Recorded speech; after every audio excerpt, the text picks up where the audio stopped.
Mayra Flores, we're here in Starr County, U.S.-Mexico border. You are the first female Mexican-born person to sit in Congress, correct? That's right, yes. That was an amazing experience, and I will always be grateful to the people of Texas 34 for giving me the opportunity of serving them in Congress. Okay, so let's talk about the backstory then. So how did that happen? I mean, from your childhood and from being born in Mexico to becoming a legal immigrant in the United States to becoming a congresswoman. Tell us the arc. I was born in Burgos, Tamaulipas, Mexico. I was blessed to come to this amazing country when I was about 6-7 years old. My dad filed for us to come here to this country the legal way, and I'm forever grateful to my father for doing it the right way. I've seen how children have been brought to this country illegally and the trauma and the abuse that they go through, and I want every child to go through the experience that I experienced, and it was an amazing experience coming to this country. Little did I know, though, it was going to require a lot of hard work. And my dad did say that if you wanted to accomplish anything in this country, that you could, but that you had to work very hard. Both my parents were migrant workers, so we moved a lot growing up. Throughout my childhood, 6 months out of the year we lived in South Texas, and 6 months out of the year we lived up in the Panhandle in a small town called Memphis, Texas. And we worked in the cotton fields there, hoeing. I was about 14 years old when I started working alongside my parents, and I'm forever grateful that I had that opportunity to work alongside my parents. I got to see how hardworking they were and the sacrifice that they would do every single day to give us a better life. And of course, my dad always said, and my mom always said, if you don't want to do this for the rest of your life, make sure you stay in school. And I did. I ended up graduating in 2004 in San Benito, Texas, and continued my education and became a respiratory care practitioner. And I was in the medical field. I've always been in the medical field, never been involved in politics. None of my family's ever been involved in politics. But when President Trump got elected in 2016, I became interested in politics. I wanted to learn more. Okay. He just made it interesting. I was a Republican before then, but I thought politics was a little boring. Okay.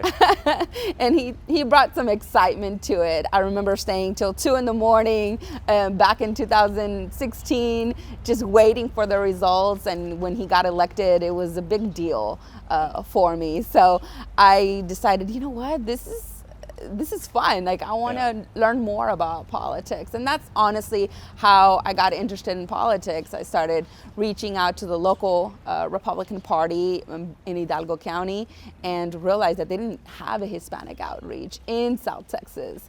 So I was a respiratory care practitioner full time, but I was also volunteering for the local party, helping local candidates get elected into their positions, and of course got involved in the midterm of 2018 for Senator Ted Cruz versus Beto, and that was a big election. Right. Beto, I call him the Fexican, right? Because he's a fake Mexican, pretending he's Hispanic with the name Beto. Right. That was the first midterm that I actually voted in. Okay. Prior to that, I really didn't understand the importance of midterms. And I saw a lot of Beto signs all over South Texas. I said, no way, we cannot allow this to happen. So I just remember volunteering. This was all volunteer, block walking and phone banking for our Republican candidates. And that allowed me to be more mindful and thoughtful to my campaign team as well, because I know what it's like to volunteer. Not only did I run for office, but also volunteered. I know what it's like to be behind the scenes. But that's really what got me interested into politics. And back in 2020, when President Trump lost his re-election, I said, I can't just sit here and not do anything about it. I said, I gotta do more. And so that's whenever I Googled. I literally just Googled, what are the requirements to run for Congress? Come on. That's Really? exactly what I did. Fantastic. And I said, wait a minute, I have So you're what our founding fathers talked about of a citizen legislator. That's you. Yes. And I honestly, when I got into Congress, I realized that these positions are for the everyday American. We've been told that these positions are only for certain people, but I'm here to tell you, these positions are for people like us. You just have to, be hardworking, have common sense, love our country, respect our Constitution, and absolutely you can be a member of Congress. But that's all I that's what I did. I, Googled and I said, wait a minute, there's never been a Mexican-born congresswoman in Congress. I said, let's make history and make sure that a Democrat doesn't take that away from us.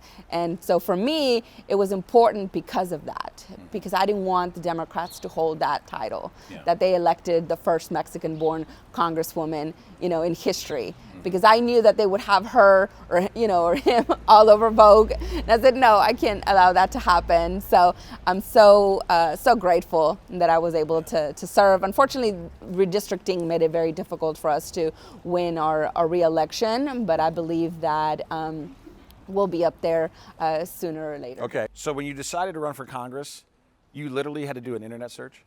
I did. All I did was Google. I Googled how to run for Congress, and I realized right away, I was like, wait a minute, I have all the qualifications to run for office, and I did. And a lot of people did tell me, Mayra, you don't have the qualifications. But when I became a member of Congress, I realized that we've been lied to. These positions are for the everyday American. All you have to have is common sense, be hardworking, love our country, respect our Constitution, and you can be a member of Congress. Absolutely. Yeah, amazing. Yes. All right, so back in 2016, yes. You're a medical professional, you're a mother, you're busy, you're not involved in politics. Right.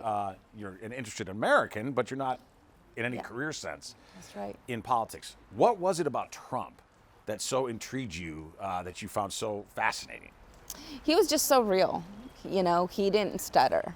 And, he just told it like it is. And I appreciated that because we've been told so many things, from previous candidates or previous presidents that they're going to do this and that.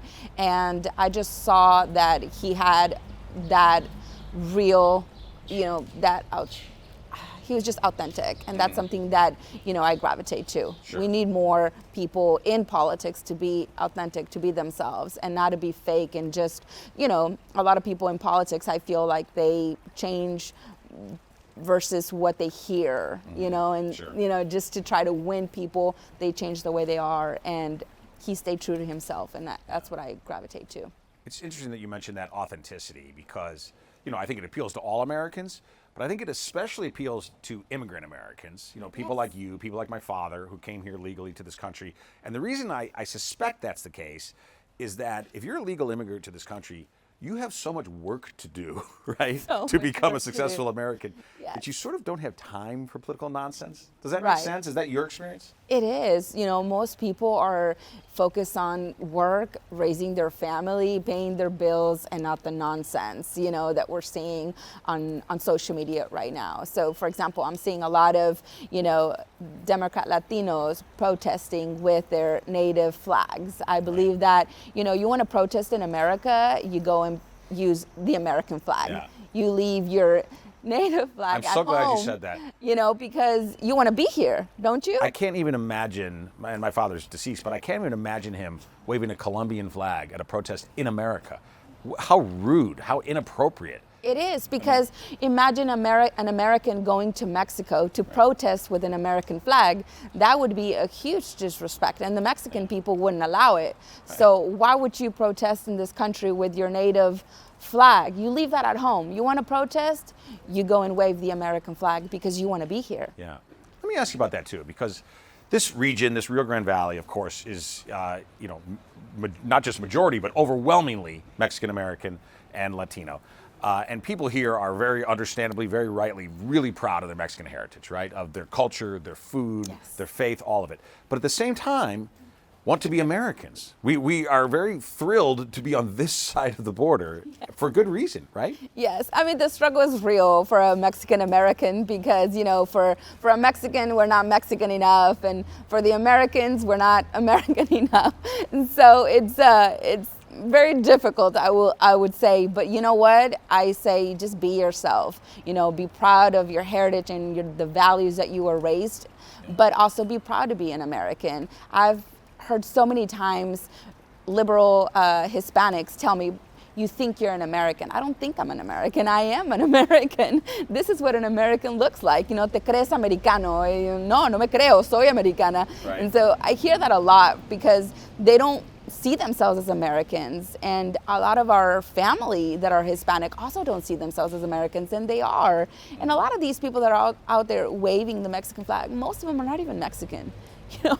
Most of them don't even speak Spanish. Sure. I was born in Mexico. I'm very proud of my heritage and how I was raised, but I'm a proud American, and I will always put this country first. Yeah, amen. Yeah. Now let me ask you about President Trump taking office and getting serious about border enforcement again.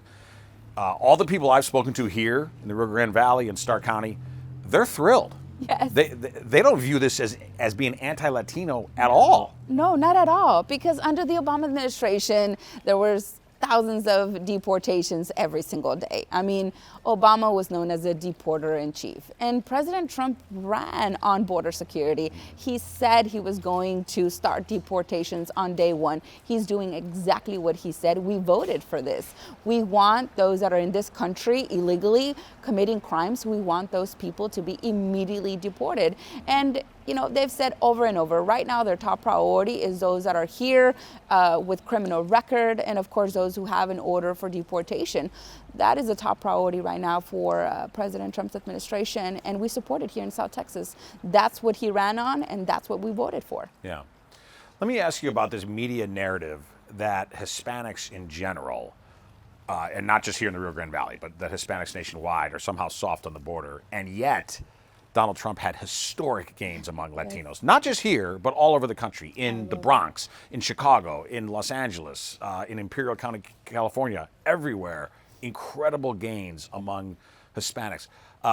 Do Hispanics not see what the liberal media sees, that he supposedly is an anti-Latino bigot? The liberal media is just disconnected. They're not down here talking to the people. They're not paying attention to us.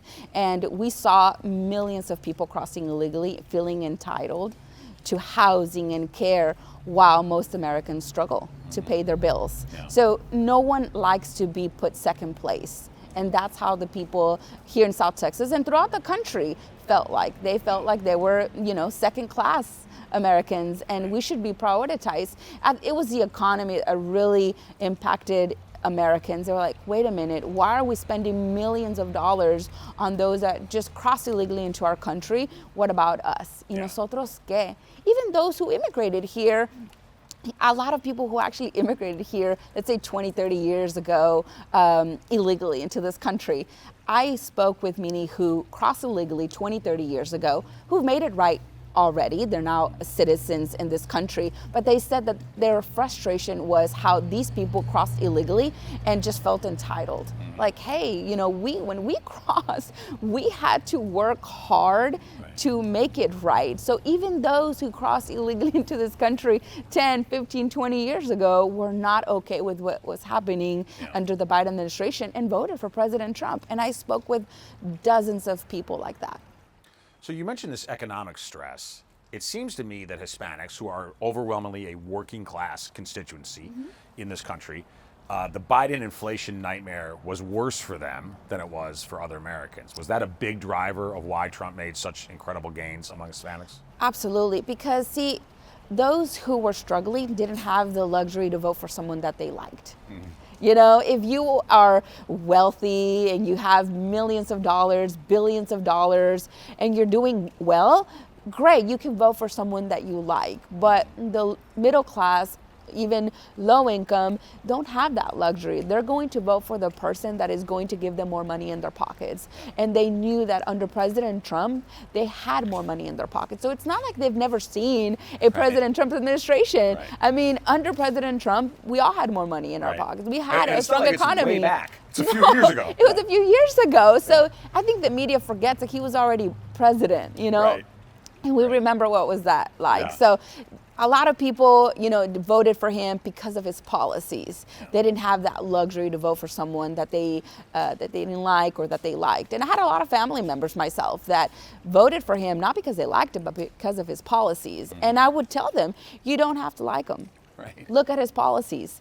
That's what's going to help you at the end of the day. So I think that's what also made that huge impact here in South Texas. Yeah, you're going to like the results.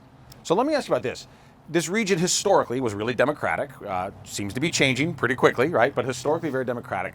But a lot of reasonable Democrats that I talk to even if they didn't support President Trump, they admitted that the process of replacing Biden was incredibly dirty and incredibly backhanded.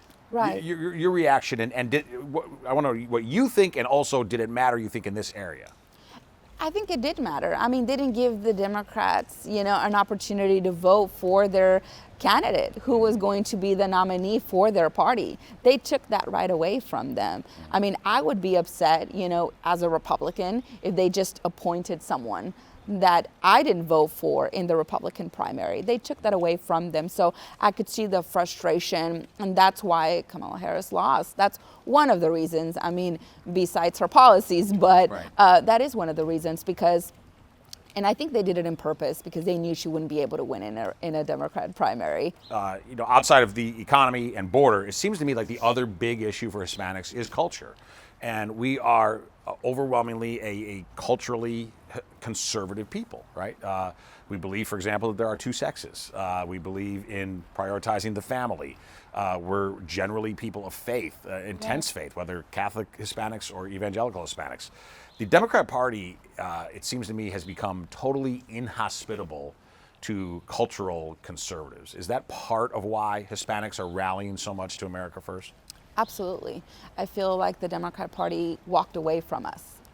I walked away from the Democrat Party, but the Democrat Party has walked away from the Hispanic community's values and morals. That's who we are. It's in our DNA.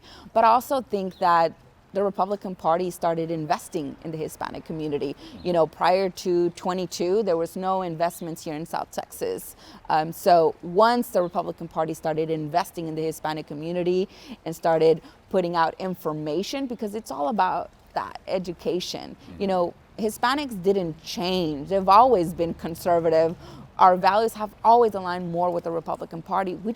A lot of them just didn't know. Yeah. They're Republicans, but they didn't know. For example, my dad was very upset when I told him that I was going to start voting Republican. And my dad said, how can you vote Republican? You were born in Mexico. And so he thought in his mind, we have to be Democrats. And I said, Dad, you raised me as a Republican. You don't even know that. But everything that you've instilled in me aligns with the Republican Party. And it took him a long time to see. And in 2016, he didn't support President Trump. But in 2020, he did. Really? Because he started seeing as well how the Democrat Party wasn't aligning with his values. Yeah. And then, of course, the Biden administration made him a hardcore Republican now. Okay. So now he's not just soft R. He's with us. He's with us 100%. Yeah. Como dice él, Hueso Colorado. He's like, that's it. I'm not going back. Yeah. Now, let me ask you about before Trump, in terms of Republican outreach, because you mentioned the investment that Republicans are starting to make in places like South Texas. But before that, before Trump, most Republican outreach efforts to Hispanics, in my view, but I want to get your reaction to this, in my view, it was offering Hispanics sort of a watered down Republicanism, kind of Democrat light, and then translate it into Spanish and think that that's going to get Hispanics. And Trump came along and said, no, wait a second. We're not watering anything down, right? No. We're America first. Hispanics are patriotic, law-abiding Americans who want prosperity. And we speak English. And we're not watering anything down. And it changed dramatically. And by the way, not just the messaging, but the results changed dramatically. Is my assessment fair? Yes, because he started treating us like Americans too. Yeah. He wasn't separating us, and I think that's important. Like, we care about the same things that everyone does. I don't care if you're an African American, white, it doesn't matter. At the end of the day, we're all Americans and we care about the same things. And I think that he didn't separate us. He included us, and that makes a big difference. Sure. So it's important. Okay, so listen, you've had an incredible rise for a young woman to have already become a congresswoman, then lost in a very tough race in a redrawn district that was hard for Republicans. What's next for you? What's ahead? Right now, my focus is making sure that we keep the House in 2026. I haven't made a decision yet, but it's important that whatever decision I make for 2026, that we win, because we have to get back in Congress to be able to have that platform with the Hispanic community, be able to go on, Univision and Telemundo, and be able to talk to the Spanish-speaking Hispanic community. That is also very important, because I see that the Democrat Party right now is spreading a lot of misinformation. They're on Telemundo, they're on Univision, and we don't get on these networks to talk about our side. We can lose, the House in 2026, because what we saw in South Texas, we saw a Trump wave, right? But we need Hispanics to vote Republican down the ballot. Starr County needs Republicans at the county level. Hidalgo County needs Republicans at the county level. Cameron County, needs his Republicans at the county level. All RGV, Webb County as well. But we need Republicans down here. It's important to vote, for President Trump and the top ticket. But if we don't have the right people here in South Texas, it's going to make it a lot harder. So the next step for me is making sure that we get Republicans elected at the county level here in South Texas, because that is what's going to make the real impact. Okay. Speaking of Spanish language, I think a lot of Americans who only speak English may not be aware that the networks you mentioned, Univision, Telemundo, they are so left of center that I think they almost make CNN look reasonable. But is that, what are your thoughts? You're right. They are. It's so important for us to be on these platforms. And I don't see a lot of conservatives, a lot of Republicans. There's actually not that many members, of Congress that are bilingual, that are going into these networks. And we need more of us to go into these networks, because if we don't, they will. And they're going to spread misinformation. They're going to instill hate and fear in the Hispanic community. I've had family members who have status in this country afraid that they're going to be deported. I said, you are because they believe the propaganda. Because they believe the propaganda. I said, you are legally in this country. You are not going anywhere. So that's exactly what they're doing. They're making them fear that they're going to be sent back just because they're Hispanics, or they're going to be targeted. And so it's important that, members of Congress in the Republican Party that are bilingual to be on these networks. I want to encourage, Juan Ciscamani, Maria Salazar, to go on these networks more often. Sure. And start talking about the work that we're doing and calming, the fears that the Hispanic community has right now. Yeah. And of course, even for those who aren't bilingual, they'll do interviews in English, right? President Trump did Spanish language media. It's important that, not to be afraid to go into these networks, because if we don't do it, again, they will. Yeah. So it's important that, we don't just go on, singing to the choir. Sure. Exactly. Don't be afraid to go talk to the other side, and you'll be surprised. Hispanics, if they see us on these networks, they'll be like, wait a minute, they're not as crazy as they said they were. They make a lot of sense. Yeah. And now more than ever, when we saw so many, Hispanics, millions of Hispanics come out and support President Trump, I really do believe that, we gave President Trump back the White House. Amen. We did. We saved this country, and we're going to save this country once again in 2026, because 2024 was the most important presidential election, but 2026 will be the most important midterm and that we've ever had, in my opinion. I believe that. I wrote a book about it, that Hispanics are going to save America. We are. You agree? Absolutely. Our values, our work ethic, what we stand on, we're going to save this country. And it's crazy, because you're seeing, a lot of people, like the Anglos, going left, and we're going right. And I'm like, we finally got Hispanics to go to the right, and now you're going left? What's going on? What's going on here? And so we're hoping to win some of those people back. Sure. But I really do believe that we saved this country, and we're going to continue saving this country. Look, just here in Texas alone, Democrats thought that when Hispanics were the majority, they were going to be able to take Texas back. And that didn't happen. Right. We're the majority, and redder. Guess what? It's getting redder. Yeah. That's a beautiful thing to Careful say. what you wish for, Democrats, What you right? wish for. That's right. All these people that cross illegally into this country, be careful. Yeah, that's right. Because, a lot of, there's a lot of bad people coming into this country, absolutely, but there's a lot of good people who've immigrated to this country and done it the right way. They're very conservative. They all about faith, family, hard work. Believe me, these people are not going to vote, for these liberal policies. Look at the Cuban community, right? If it wasn't because of the Cuban community, we wouldn't have Florida. Florida is a strong Republican state thanks to the Cubans, to the Puerto Ricans, because they don't want what they left. They don't want socialism, a dictator in this country. And a lot of people that are born here, raised in this country, take this country for granted. Sure. You know, I see a lot of people burning the American flag. I'm like, how could you do that? But you won't see, you know, Hispanics burning the American flag. You won't see that. Not that far of disrespect, because we appreciate and we value, you know, this country in a way that many who were born here and raised here don't. We don't take it for granted. So, yeah.